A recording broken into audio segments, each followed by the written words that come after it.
Honorables assesseurs, nous disons merci à notre prédécesseur qui a posé des questions assez pertinentes. Nous continuons donc. Monsieur Keboro, que signifie l'expression services spéciaux? Services spéciaux, c'est le service de renseignement qui nous permet d'opérer sur le terrain. Lorsque nous attendons que, étant en civil, lorsque nous attendons que les bandits sont de tel endroit, ou les narcotrafiquants veulent faire telle opération ou telle livraison, ce sont eux qui sortent et qui se mélangent avec la population pour avoir la quintessence de l'information avant que nous passions à l'opération. D'accord. Est-ce que le maintien d'ordre fait partie de ces services spéciaux? Non, mais ce n'est pas leur travail.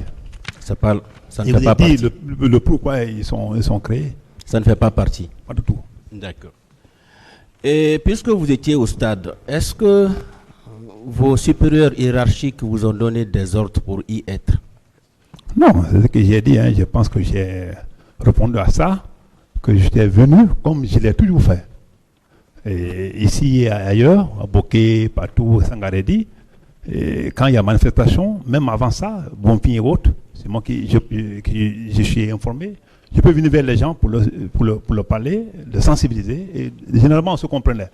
Donc ce jour, comme je partais chez moi, c'était juste un truc occasionnel, vu l'enthousiasme qui a motivé mon arrivée, j'ai profité pour leur prodiguer les conseils, comme l'autre Sachanel là.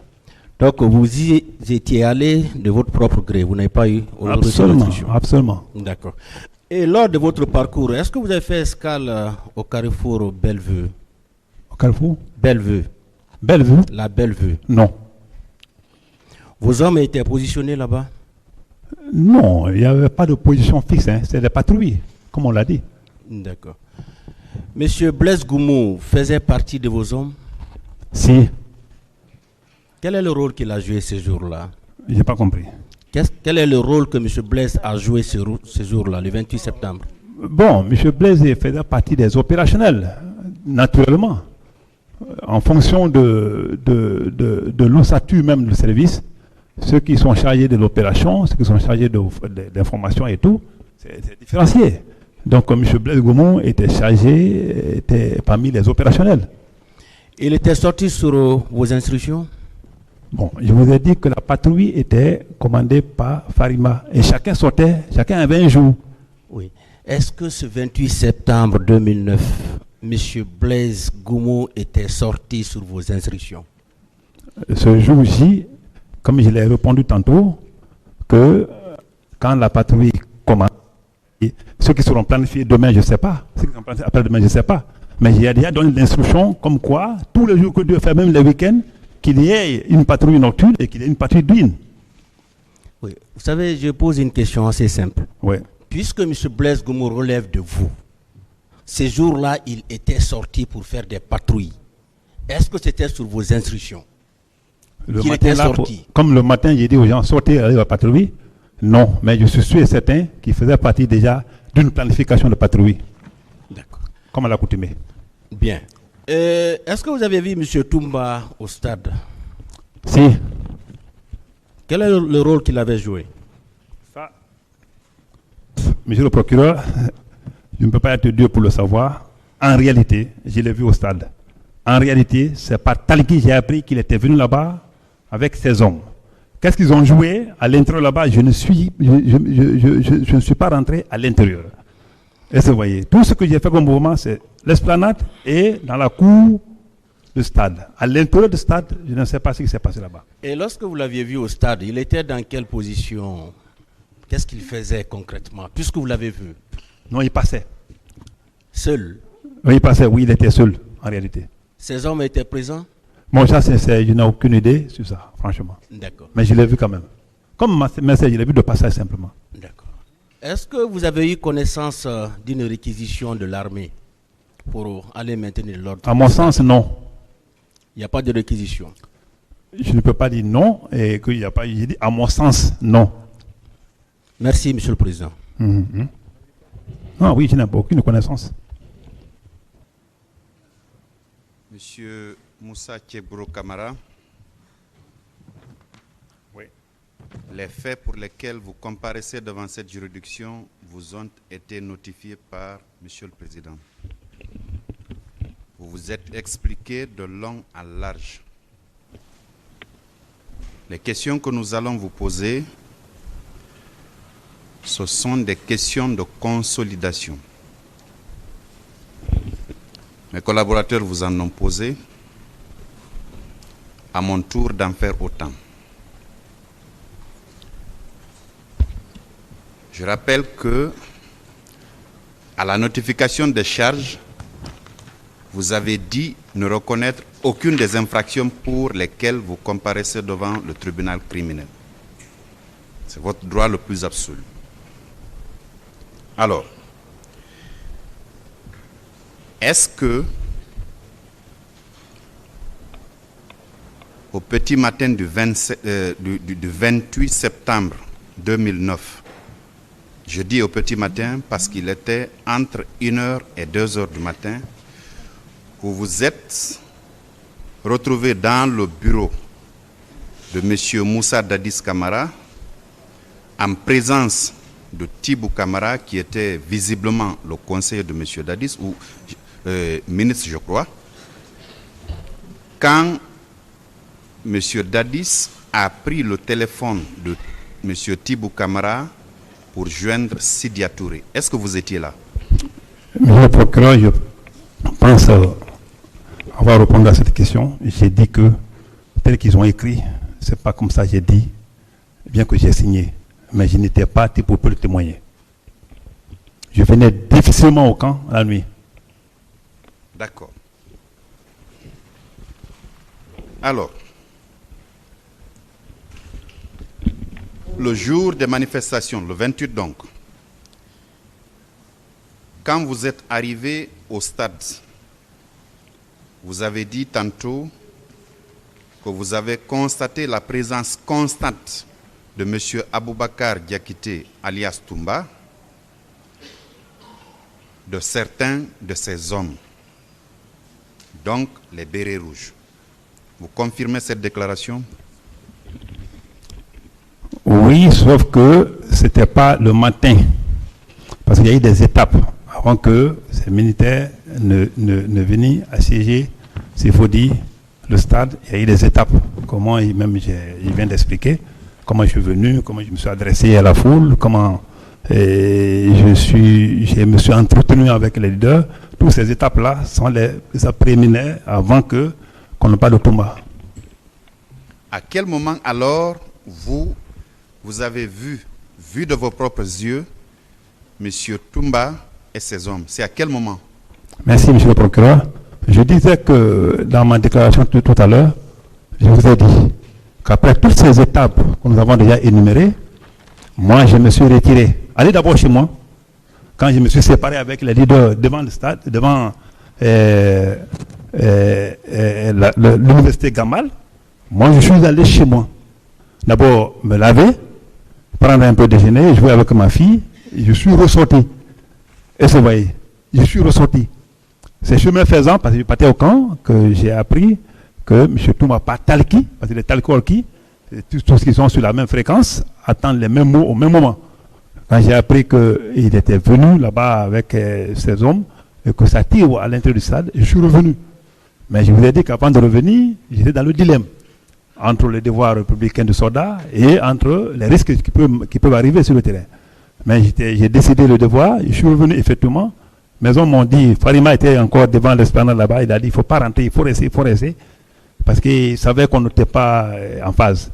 Donc, mais malgré tout, j'ai insisté, j'ai pénétré, j'ai joué le rôle que je pouvais jouer. Oui.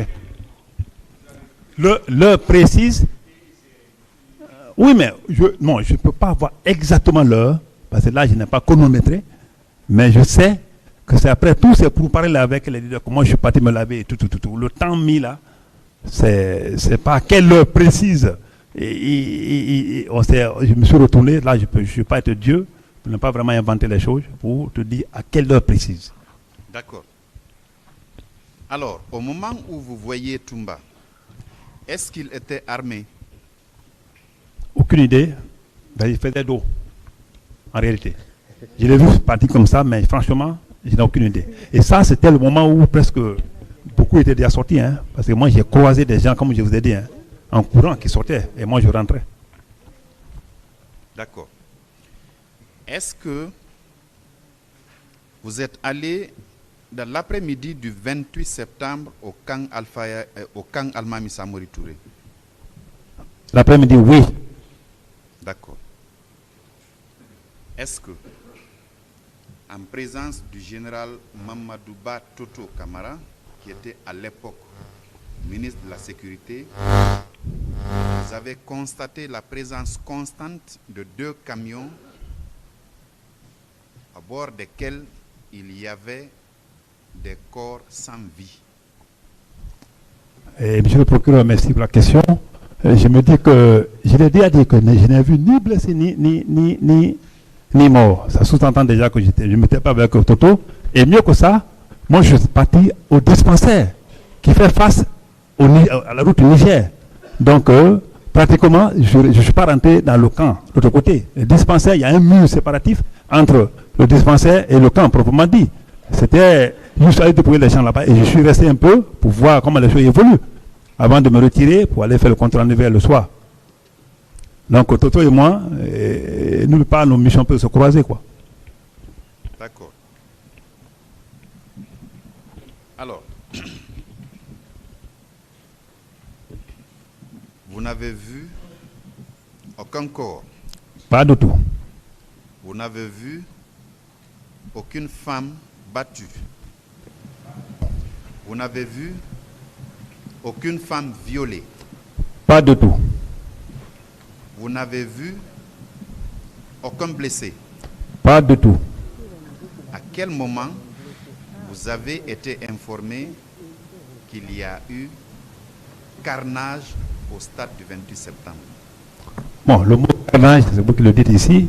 Je le maintiens. Mais, On ok, parle de carnage. d'accord, ok. En tout cas, je vous ai dit que c'est après tout ce périple de mission que je suis rentré au camp. Et au camp, quand j'ai reçu l'ordre de venir prendre, c'est-à-dire chercher les leaders qui étaient blessés, qui étaient déjà à un lieu sûr, pour les envoyer à la clinique Pasteur, c'est en ce moment-là que je suis venu prendre tout ce mouvement, imaginez, hein. Et en ce moment-là, les déclarations n'étaient pas encore faites par rapport au cas de mort ou au cas de blessé. En tout cas, à mon sens, je n'avais pas entendu. Et vous voyez, c'est maintenant par voie de radio, et dans ma propre voiture, la nuit, que j'ai appris ça. J'ai appris les cas de mort et les cas de blessés et tout ce qui s'ensuit. Très bien. Alors, il y a, puisque vous dites que vous ne reconnaissez aucune des infractions, est-ce que par hasard, vous ne vous êtes pas servi de votre arme pour tirer sur un quelconque citoyen? Merci, monsieur le procureur. Je m'attendais à cette question parce que ce passage m'a blessé. J'ai été profondément blessé. Même dans les crises où il y a seulement des centaines de morts à Zélékouré, où ça tire de part et d'autre, je ne suis jamais mené d'une arme. Ça fait longtemps, depuis sous-lieutenant, je pense plus que moi j'ai accroché un pistolet, c'est à plus raison prendre un PMK. Ce n'est pas mon image. Et à l'époque là, avec ce titre-là, je pense que c'est vraiment impossible d'y penser, même pour un ennemi de la Guinée. Très bien. Vous n'avez pas fait usage d'armes? Pas possible. Très bien. Vous n'avez pas aussi donné des ordres formels aux gendarmes qui étaient sous votre autorité d'ouvrir le feu sur les manifestants? Oh, monsieur le procureur, voilà des questions que je m'y attendais. Parce que je l'ai vu dans l'ordonnance de renvoi. C'est choquant. Je ne dis pas pour faire plaisir. Mais je dis par rapport au rôle joué. Je dis par rapport à mon image. Je dis par rapport à ma formation. Je dis par rapport à mon éducation. C'est impossible d'y penser. Même pour un ennemi de la Guinée, on sait que Tchèbro ne peut pas le faire. Je n'ai aucun cas de conscience dans ce pays. Aucun cas de conscience.